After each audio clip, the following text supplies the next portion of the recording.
মুহূর্ত, নিজের ভালোবাসার প্রতিটি মুহূর্তকে তুলে ধরেছেন এই কবিতায়। তিনি সম্ভবত প্রথম যে বালিকার প্রেমে পড়েছিলেন তার কথাও আত্মনিবেদন প্রকাশ পায় এই কবিতাটিতে। তিনি প্রেমকে এক অনন্য রূপ দিয়েছেন।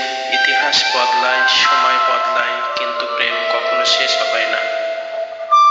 তার মানসিক কাব্যগ্রন্থের অনন্ত প্রেম।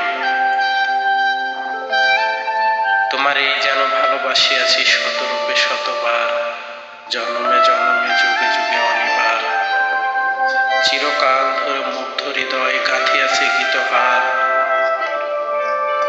কত রূপ ধরে পড়েছ গলায়, নিয়েছ সে উপহার। জন্মে জন্মে যুগে যুগে অনিবার।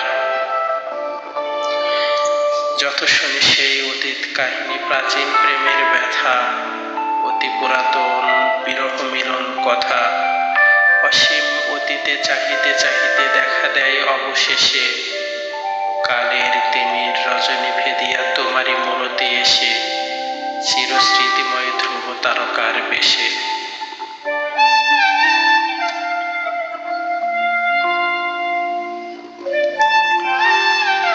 আমরা দুজনে ভাসিয়া এসেছি যুগল প্রেমের স্রোতে, অনাদিকালে হৃদয় উৎস হতে। আমরা দুজনে করিয়াছি খেলা কোটি প্রেমিকের মাঝে, বিরহ বিধুর নয়ন সলিলে মিলন মধুর লাজে। পুরাতন প্রেম নিত্য নতুন সাজে। আজি সেই চিরদিবসের প্রেম অবসান লোভিয়াছে, রাশি রাশি হয়ে তোমার পায়ের কাছে। নিখিলের সুখ, নিখিলের দুঃখ, নিখিল প্রাণের প্রীতি, একটি প্রেমের মাঝারে মিশেছে সকল প্রেমের স্মৃতি। সকল কালের সকল কবির